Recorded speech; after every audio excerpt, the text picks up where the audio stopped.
आज हम लोग आपके सिलेबस में से सबसे फर्स्ट टॉपिक स्टार्ट कर रहे हैं, scope of anatomy and physiology, जिसमें हमें ह्यूमन की एनाटॉमी एंड फिजियोलॉजी के बारे में पढ़ना है। ठीक है, उसके लिए सबसे पहले हम एनाटॉमी वर्ड से स्टार्ट करते हैं। एनाटॉमी क्या होता है?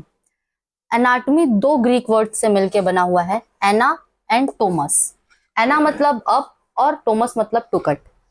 एना मतलब अप एंड टोमस मतलब टू कट।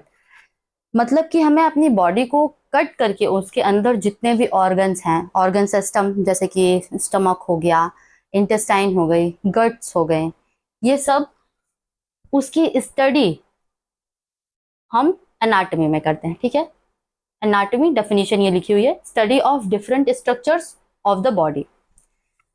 ठीक है, अब इसी तरह फिजियोलॉजी है, सेकेंड टर्म फिजियोलॉजी। हिंदी है इसके कार्यके। कार्यकी से मतलब आप जैसे समझते होंगे कार्य, कोई फंक्शन। तो इसमें हम मेनली स्टडी करते हैं फंक्शन ऑफ दीज स्ट्रक्चर्स, मतलब कि ये स्ट्रक्चर्स कैसे काम करते हैं। अगर हम एग्जाम्पल में ले लें कि स्टमक कैसे काम करता है, तो वो उसके फंक्शंस को पढ़ने के लिए एक डिफरेंट टर्म दिया गया है, वो है फिजियोलॉजी। ठीक है, study of function of these structures इस फिजियोलॉजी। फिजियोलॉजी भी दो टर्म से, ग्रीक वर्ड से मिलकर बना हुआ है। ठीक है, फिजिक्स प्लस लोगोस। फिजिक्स मतलब नेचर प्लस लोगोस मतलब स्टडी, मतलब कि उसके नेचर कैसा है। आप किसी का नेचर उसके काम से ही जानते हैं, तो इसमें आपको फंक्शन के बारे में पढ़ना है, और इसीलिए ये नेचर की स्टडी की तरह ही है। उसके नेचर कैसा है, उसका फंक्शन कैसा है, तो ये फिजियोलॉजी हो गई। ठीक है, अब उसके बाद सेकेंड टर्म आता है स्कोप के बारे में जानना। स्कोप मतलब क्षेत्र। इसका मतलब है कि अगर हमें इसके बारे में जानकारी होगी तो हमें किन किन चीजों में हेल्प होगी, या इससे हम क्या क्या चीजें, ये किन किन चीजों में वर्क करती हैं। Study of human evolution. Human evolution मतलब पहले के ह्यूमन कैसे थे, आज के ह्यूमन कैसे हैं। तो हमें सबसे पहले उसके इंटरनल ऑर्गन्स के बारे में अगर हमें पता होगा कि कैसी थी पहले उनकी संरचना कैसी थी, आज उनकी संरचना कैसी है, तो ही हम उस ह्यूमन इवोल्यूशन के बारे में पढ़ सकते हैं। तो ये इसलिए इम्पोर्टेंट है। Second, medical field. Medical field में ये बहुत इंपॉर्टेंट है, क्योंकि आपको अगर एनाटॉमी और फिजियोलॉजी के, ह्यूमन की एनाटॉमी और फिजियोलॉजी के बारे में कोई भी जानकारी नहीं है, तो आप मेडिकल फील्ड में इंटर नहीं कर सकते हैं। मेडिकल फील्ड में अगर आपको सपोज कि किसी को डॉक्टर बनना है, तो उसके लिए उसे एनाटॉमी और फिजियोलॉजी के बारे में जानना पड़ेगा। और अगर उसे ये नहीं पता होगा कि किस डिजीज में कौन सा पैथोजन किस तरह अटैक करता है, क्या फंक्शन करता है, और हमारी बॉडी उसके लिए क्या रिप्लाई में करती है, या कैसे हमारी बॉडी रिएक्ट करती है, तो हमें उसके लिए हमारे बॉडी के अंदर कैसे उस ऑर्गन का क्या फंक्शन है, और अगर उस पैथोजन ने अटैक कर दिया है तो क्या शेप में हो सकता है, उसके ऑर्गन के शेप में कोई डिफरेंस आया हो, इन्फ्लेमेशन हो गया हो, तो उसके लिए भी हमें बहुत जरूरी है। तो मेडिकल फील्ड में भी इसकी study is important. Determine techniques for surgery. हमें अगर किसी ऑर्गन की पोजीशन नहीं पता होगी तो हम सर्जरी में कोई हेल्प नहीं ले सकते, तो इसके लिए भी ये बहुत इंपॉर्टेंट रोल प्ले करता है। ठीक है, fourth, parameters of normal health. अगर हमें ये नहीं पता है कि नॉर्मली कोई इंसान कितना ब्रीद करता है, तो हम कैसे बता सकते हैं कि वो एबनॉर्मल है या नॉर्मल। तो इसके लिए भी हमें उसे नॉर्मल पैरामीटर्स पता होने चाहिए। और नॉर्मल पैरामीटर्स कैसे पता होंगे? जब हम उसे उसके फंक्शंस के बारे में जानेंगे, उसके एनाटॉमी के बारे में जानेंगे कि वो उसका, हाँ मान लीजिए कोई किसी की लिवर इन्फ्लेमेशन हो गया, ठीक है, तो अगर हमें पहले से नहीं पता है कि लिवर कितने साइज का होता है, कैसा दिखता है, तो हम क्या बता सकते हैं क्या कि वो इन्फ्लेम हो गया है। इसी तरह हमें इसके बारे में, नॉर्मल पैरामीटर्स के बारे में जानना होगा, तभी हम डिजीज कॉज हुई है इसके बारे में पता कर सकते हैं। ठीक है, fifth, to understand pathology of disease and pathological changes.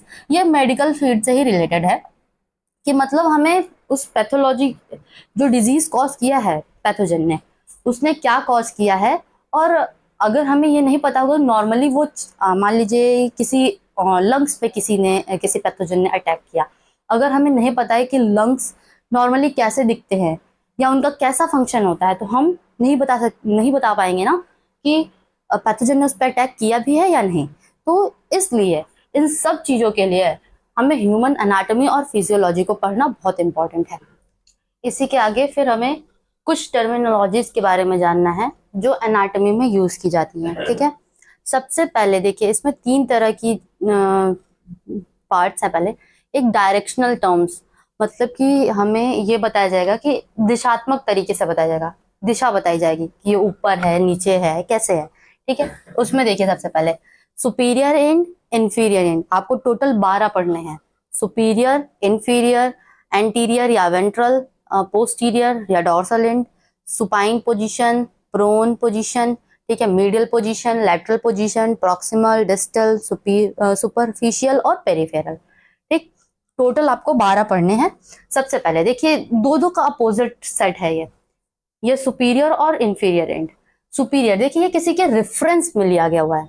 ये अगर हम देखते हैं, ये एक रेफरेंस है, तो ये इसके ऊपर जो भी है वो सुपीरियर है और इसके नीचे इंफीरियर। अब एंटीरियर और वेंट्रल एंड के बारे में बात करते हैं और उसके साथ में पोस्टीरियर और डॉर्सल एंड। अपोजिट है दोनों। अगर मैं ये सीधे खड़ी हूं तो ये हमारा एंटीरियर, हमारा चेहरा दिख रहा है, हमारा पेट दिख रहा है, ये सब हमारे एंटीरियर पार्ट में आता है, ठीक है, या वेंट्रल भी इसे बोलते हैं। अगर मैं ऐसे पीछे खड़े हो जाऊं तो ये हमारा पोस्टीरियर पार्ट है, जो पीछे पीठ होता है, हमारी स्पाइनल कॉर्ड, ठीक है, वर्टिब्रे, ये सब हमारे पोस्टीरियर साइड्स में होती हैं, ठीक है। Supine position, supine position and prone position. Supine position में अगर आप सीधा लेट जाएं कि सर आपका ऊपर हो, तो वो जो पोजीशन होगी वो सुपाइन पोजीशन होगी, ठीक। और प्रोन पोजीशन, उसका उल्टा, आप पेट के बल लेट जाएं, वो पोजीशन प्रोन पोजीशन कहलाएगी, ठीक है। अब मीडियल पोजीशन क्या होती है? मीडियल और लैटरल ये दोनों एक पेयर में है, ठीक है। हमेशा ये इसमें दो टर्म जो हैं वो अपोजिट्स में हैं। आपको दो टर्म अगर एक याद रखिए तो दोनों 2 याद रहेंगे आपको, क्योंकि एक उसका उल्टा है। अगर आपको सुपीरियर याद रहेगा तो फिर इंफीरियर याद रखना आसान हो जाएगा, ठीक है। मीडियल और लैटरल, जैसे कि ये मेरी बॉडी है, अगर मैं इसे ऐसे सीधा, जैसे कि मैं इसे इस तरह कट करना चाहूं, इस तरह सिर से इसे 2 पार्ट में डिवाइड कर दूं ऐसे, तो ये हमारा, ये जो लाइन बनेगी ये एक इमेजिनरी लाइन है, ठीक है। इमेजिनरी लाइन बनेगी, वो हमारी मीडियल पोजीशन कहलाएगी। उसको, उस पोजीशन को मीडियल पोजीशन और वो लाइन मीडियल लाइन कहलाएगी, ठीक है। तो ये मीडियल पोजीशन हो गया। अब इस मीडियल पोजीशन से हम दूर जाएंगे। मान लीजिए ये मीडियल लाइन हो गई, ये मीडियल लाइन हो गई, इससे हम इधर जाएंगे या इससे दूर जाएंगे, तो ये हमारा क्या हो गया? लेटरल पोजीशन, मीडियल और लेटरल, ठीक है। 8 हमें समझ आ गया। अब देखिए प्रॉक्सिमल और डिस्टल। अब ये मीडियल लाइन, हमारी मीडियल लाइन जो है वो हमारी रेफरेंस रहेगी। देखिए एनाटॉमी में कुछ हम पहले से रेफरेंसेस लेके रखते हैं, जैसे प्रॉक्सिमल और डिस्टल। नॉर्मली तो प्रॉक्सिमल और डिस्टल का मतलब, जैसे प्रॉक्सिमल मतलब पास में और डिस्टल मतलब दूर। हिंदी मतलब आपको पता होना चाहिए। प्रॉक्सिमल मतलब पास में, पी से प्रॉक्सिमल और पी से पास, याद रखने के लिए, ठीक है, याद रखने के लिए है ये सिर्फ। मतलब भी डिस्टल से दूर का ही है और प्रॉक्सिमल से पास का ही है, ठीक है। अब इस मीडियल लाइन से अगर हमको कहना हो कि ये कोहनी हमारे प्रॉक्सिमल है या डिस्टल, उसके लिए 2 पॉइंट लेने पड़ेंगे आपको। 2 चीजों को ही तुलना करके आप बता सकते हैं कि वो दूर है या पास, ठीक है। इस पॉइंट से हमें, मान लीजिए ये हाथ, ये उंगलियां देखनी है और ये कोहनी देखनी है, तो इस लाइन से आपको कौन सा दूर दिख रहा है? फिंगर्स, तो वो हमारी डिस्टल हो गई और ये हमारी प्रॉक्सिमल हो गई, ठीक है। मीडियल लाइन से ये पास है तो प्रॉक्सिमल, ये दूर है तो डिस्टल। इसी तरह इस साइड में भी है, ठीक है। प्रॉक्सिमल और डिस्टल आपको समझ आया होगा, ठीक है। सुपरफिशियल सबको पता है। सुपरफिशियल का मतलब क्या होता है? सुपरफिशियल मतलब ऊपर ऊपर, जैसे कि हमारी वेन्स ये सुपरफिशियल होती है, हमारे स्किन के बहुत पास में होती है ना, तो सुपरफिशियल। और पेरिफेरल, पेरिफेरल टर्म आप देखिए, पेरीफेरी किसके लिए डिफाइन की जाती है? सर्कल के लिए पेरीफेरी डिफाइन की जाती है। तो आप जैसे एग्जाम्पल में ब्लड वेसल्स ले सकते हैं, तो हम कहते हैं ना ये ब्लड वेसल्स की पेरिफेरल वॉल है। तो इस तरह ये भी सतह के निकट होती है, लेकिन ये सर्कुलर ऑब्जेक्ट्स के लिए यूज की जाती है। ठीक है, तो आपको ये 12 डायरेक्शनल टर्म्स हैं, मेरे ख्याल से इजी हो गया होगा याद करना। ठीक है, सबसे पहले सुपीरियर एंड, अगर मैं अपने बॉडी के हिसाब से बताऊं, ठीक है, आप कोई भी रेफरेंस ले लीजिए, आप यहां से रेफरेंस ले लीजिए। ठीक है, ये रेफरेंस ले लीजिए। सुपीरियर हमारा सर सबसे ऊपर है। ठीक है, हम सर को और पैर को लेते हैं, तो अगर हम ये रेफरेंस पॉइंट लेते हैं तो सर हमारा सुपीरियर है और पैर हमारा इंफीरियर। ठीक, एंटीरियर, पोस्टीरियर, अब ये हम जिससे सामने खड़े हैं ये हमारा एंटीरियर और हम ये पीछे मुड़ के पोस्टीरियर। ठीक, इसी को डॉर्सल और वेंट्रल भी। ठीक, स्पाइन पोजीशन, प्रोन पोजीशन, सीधा लेट गए हम सर ऊपर करके तो हमारा सुपाइन पोजीशन, और प्रोन पोजीशन हम पेट के बल लेट गए। ठीक, मीडियल पोजीशन, बीच से कट किया, 2 पार्ट में हमारी बॉडी बट गई, बराबर पार्ट में। ठीक है, तो ये मीडियल पोजीशन हो गया। लैटरल, उस मीडियल पोजीशन से हम दूर हो गए, तो ये हमारा लैटरल पोजीशन हो गया। प्रॉक्सिमल मतलब मीडियल पोजीशन से 2 पास में है वो प्रॉक्सिमल, मीडियल पोजीशन से जो दूर में है वो हमारा डिस्टल।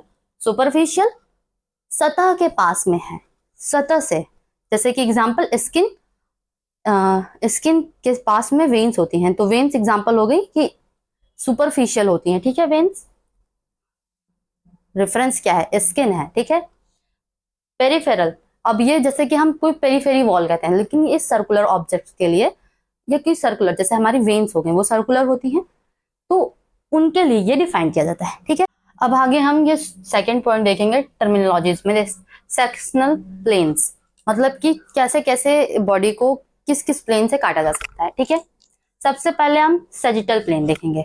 सजिटल प्लेन को आप जैसे कह सकते हैं, जैसे कि आपने जैसे मीडियल प्लेन बनाया था, मीडियल पोजीशन, आपने यहाँ सीधा इसको अगर हम सीधा कट कर दें तो ये जो प्लेन होगा, मतलब कि अगर आपने कट किया बॉडी को इस प्लेन में कट किया और ये 2 पार्ट में डिवाइड हो गए, तो ये प्लेन हमारा सजिटल प्लेन होता है। ठीक है, इसकी इमेजेस, सारी रेफरेंस इमेजेस इसमें आपके देखने को मिल जाएगी। ठीक है, ये सजिटल प्लेन होता है।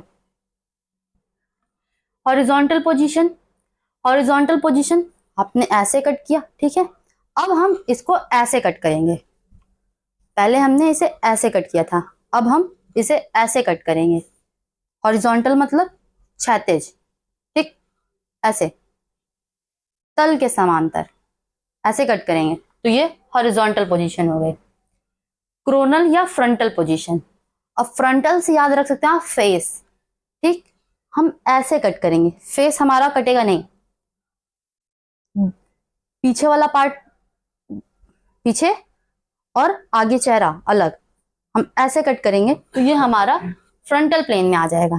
ठीक है, लिथोटॉमी पोजीशन इतनी इंपॉर्टेंट नहीं है, हाँ, लेकिन ये सर्जरीज और कुछ सर्जरीज में और चाइल्ड बर्थ के टाइम में ये पोजीशन देखने को मिल जाती है, इस पोजीशन पे काम किया जाता है। ठीक है, इसके इमेजेस, रेफरेंस इमेजेस सारे यहाँ पे आपको दिख जाएंगे, आप उसके साथ इसे पढ़ेंगे, देखते हुए जब समझेंगे तो आपको सारी चीजें समझ आ जाएंगी। ठीक है, अब इसके बाद हम बॉडी कैविटीज के बारे में जानेंगे।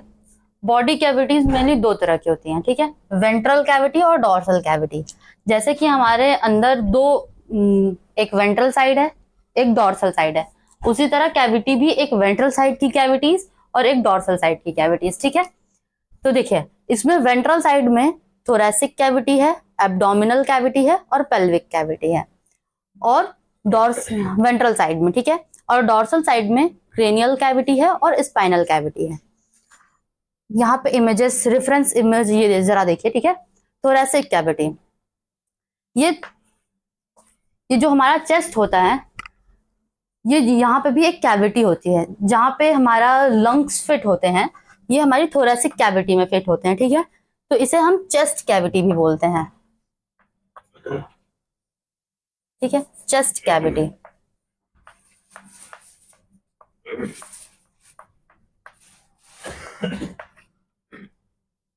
चेस्ट कैविटी भी कहते हैं, ठीक है।